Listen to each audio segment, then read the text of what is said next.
कर्णपुञ्जसुन्दरमुखम् पद्माभिलक्ष्यस्पदम् चक्रादयामयवन्दितपदम् शङ्खारिबाहुद्वयम् आनन्दमृतवारिधिं प्रभजताम् मुख्येकहेतुं विभो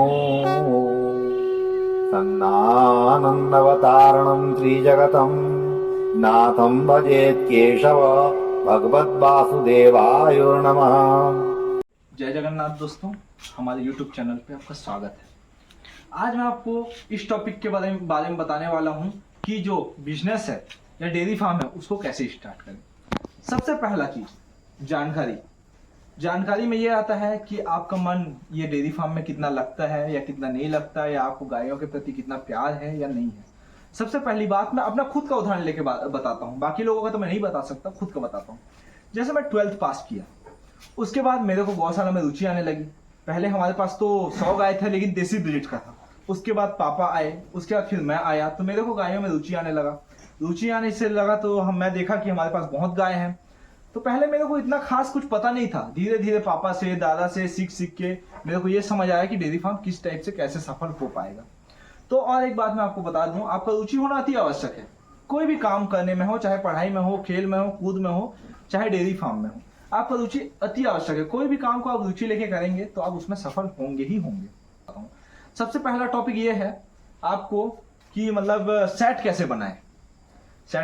जैसे आप देख सकते हैं हमारा सेट को, ये बीच में जैसे हमारा डोंगा है और ये एकदम एक नीचे उतरा हुआ एक हम लोग का सीमेंट से बना हुआ है कि जैसे कोई भी गाय जैसे पेशाब की या गोबर की, तो वो अपने आप नीचे उतर के नाली में चले जाता है। हम लोग को कुछ करना नहीं पड़ता। जैसे गोबर है, गोबर साफ किए, फेंक दिए। लेकिन जो पेशाब पानी होता है, या वो जैसे पेशाब अगर कोई जगह में जम गया तो वो गाय का त्वचा में मतलब हानि पहुंचा सकता है। ये बात का विशेष ध्यान दें। सबसे पहला चीज अब याद रखें कि सेट कैसे बनाएं। आप पंखा की व्यवस्था कीजिए, आपको पानी की व्यवस्था कीजिए, आप डोंगा में कैसे पैदा घास उसको मिला के खिलाएं उसका व्यवस्था कीजिए, तभी आप एक डेयरी फार्म खोल के सफल हो पाएंगे। उसके बाद मैं आपको बता दूं दूसरा टॉपिक। जो दूसरा टॉपिक है आपको ये कि गायों के प्रति आपको जानकारी होनी चाहिए। गायों के प्रति जानकारी होगी तभी आप एक डेयरी फार्म खोल पाएंगे, नहीं तो नहीं खोल पाएंगे। जैसे गायों के प्रति एक मतलब बहुत सारे गाय होते हैं, जैसे कि साहिवाल गाय, जर्सी गाय, एचएफ गाय। ये सब चीज को आपको ना सीखना पड़ेगा, तभी आप डेयरी फार्म खोल पाएंगे। जैसे कि मैं आपको दिखा दूं, ये मेरी जर्सी गाय है जो कि हरियाणवी गाय में आती है। उसका सींग देख सकते हैं आप, पूरा एकदम गोल घुमा हुआ है। तो ये सब चीज आपको सीखना पड़ेगा कि मतलब डेयरी फार्म में कैसे कैसे टाइप का गाय लाएं, कितना दूध उत्पादन हो गाय का लाएं। ये गाय का कम से कम मैं आपको नहीं बोल सकता, 12 से 15 लीटर का दूध आता है। तो ऐसी गाय लाएंगे तभी आप डेयरी फार्म खोल पाएंगे। और ज्यादातर आप लोगों का डेयरी फार्म में भी देखा हूं कि पहले स्टार्ट कर रहे हैं लोग, ये सोच लेते हैं कि मैं 50,000 का गाय लाऊं, एकदम अच्छा ब्रीड का लाऊं, इस चक्कर में वो फेल खा जाते हैं। सबसे पहला मैं आपको, मेरे हिसाब से मैं अगर आपको बताऊं तो आपको छोटे गाय से स्टार्ट करना चाहिए। साहिवाल हुआ, जर्सी हुआ, एचएफ हो तो भी चलेगा, लेकिन वातावरण हिसाब से। एचएफ गाय में बहुत समस्या आते हैं अभी के वातावरण में, क्योंकि ज्यादा गर्मी है। तो मैं आपको दिखा दूं कि हमारे जो एचएफ गाय है उसको कम से कम दिन भर में 3 बार नहलाना पड़ता है। हम लोग इतना दाना दे रहे हैं फिर भी उसके दूध आ ही नहीं रहा है। गर्मी है ना, गर्मी में दूध कम हो जाता है। जैसे देखिए ये एचएफ गाय, इसको हम लोग लगभग 3 बार नहलाते हैं फिर भी इसका दूध आ नहीं पा रहा है अच्छे से। ये गर्मी के कारण इतना फार्म के लिए तो वो सफल होता है, लेकिन आपको सबसे पहले स्टार्ट करने के लिए एचएफ गाय नहीं रखना चाहिए। मैं आपको बता दूं, ये देखिए जर्सी गाय, ये पहले जब बच्चा दी थी 18 लीटर दूध पहुंचाई थी गाय। क्योंकि ये जर्सी ऐसी होती है कि आपको घूम फिर के मतलब कहीं भी चलने जाए या कहीं से आए, उसको दाना पिला दोगे तो भी उसका उतना दूध आएगा। लेकिन एचएफ में आप थोड़ी सी चुप करेंगे तो आपको दूध में कमी आ जाएगी। तो इसलिए डेयरी फार्म खोलेंगे तो सबसे पहले साहिवाल, जर्सी, ये सब चीजों का आपको ध्यान रखना पड़ेगा। मतलब ये सब ब्रीड में आपको ध्यान रखना पड़ेगा, तभी आप आगे बढ़ पाएंगे।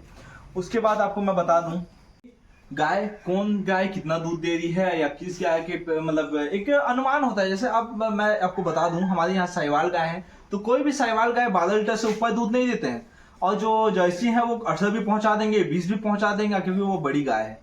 और बड़ी गाय जितना ज्यादा दूध देगी उनका तबियत भी उतना खराब हो सकता है। मेरे हिसाब से मैं आपको बता दूं कि जितना ब्रीड रखोगे आपको उतनी समस्या आने वाली है। जैसे और एक बात मैं गौर किया हूँ कि डेयरी फार्म स्टार्ट करेंगे तो आपको दूध तो बेचना ही है। तो कौन सी गाय कितना दूध दे रही है, आप उसको कितना में बेचेंगे, ये सब चीज आपको ध्यान रखना पड़ेगा। कि आप एक जैसे देसी गाय स्टार्ट की या 8-9 लीटर वाले से आप स्टार्ट की, तो ये सबसे बेस्ट होता है मेरे हिसाब से। जब भी आप गाय खरीदने जाएं तो आप 5 चीजों से वो गाय का मतलब नस्ल या उसका दूध उत्पादन कितना है वो आप पता लगा सकते हैं। सबसे पहला चीज आता है सुंदरता।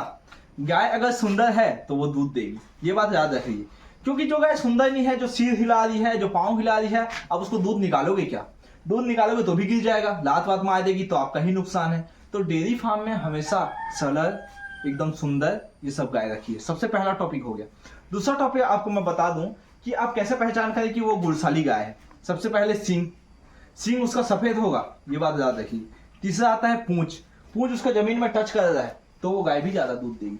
चौथा चीज है उसका थन उसका अगर बड़ा आया है तो दूध ज्यादा देगी। पांचवा चीज है जैसे हम जैसे किसी को प्यार किए, कोई भी जानवर से प्यार किए, वो जानवर भी अगर हमसे उतना ही प्रेम कर रहा है तो वो हमको कभी भी निराश नहीं करेगा। ये बात भी आप याद रखिए। सबसे लास्ट टॉपिक, धैर्य और मेहनत। ये चीज का आपको विशेष ध्यान रखना पड़ेगा। आप धैर्य रख के अगर कोई काम करते हैं तो भी आप सफल हो पाते हैं। ये डेयरी फार्म ऐसा है कि आपको सुबह 4 घंटा, शाम को 4 घंटा देना ही पड़ेगा। आप उसके बिना आप नहीं कर पाएंगे, डेयरी फार्म स्टार्ट नहीं कर पाएंगे और नहीं सफल हो पाएंगे। 4 घंटा सुबह, 4 घंटा शाम को देंगे और बहुत मेहनत वाला काम है। आपको दूसरे के भरोसे इसमें नहीं रहना है, आपको खुद को ही करना पड़ेगा। पैदा हो, चाहे घास काटना हो, चाहे कुछ भी हो, आपको खुद में ही विश्वास करके ये काम को आगे बढ़ाना पड़ेगा, तभी आप आगे बढ़ सकते हैं। लेकिन धैर्य से, आप एकदम से उत्तेजित होकर कोई भी काम करूंगा बोल के नहीं आ सकते, तब आप सफल नहीं हो पाएंगे। आपको एकदम संयम से, धैर्य से ये काम को स्टार्ट करना पड़ेगा, तभी आप आगे बढ़ पाएंगे। आज का वीडियो यहीं तक है। तो आप हमें कमेंट कीजिए कि हम लोग अगला वीडियो किस टॉपिक पर बनाएं। आप अगर ब्रीड के बारे में बोलेंगे या कोई भी टॉपिक पे बोलेंगे, हम उस वीडियो को बना देंगे। तो आप ये अपने दोस्तों को शेयर कीजिए, जो गौशाला में इंटरेस्ट रखता है या गौशाला बढ़ाना चाहता है, आप उसको शेयर कीजिए, कमेंट कीजिए, सब्सक्राइब कीजिए। धन्यवाद।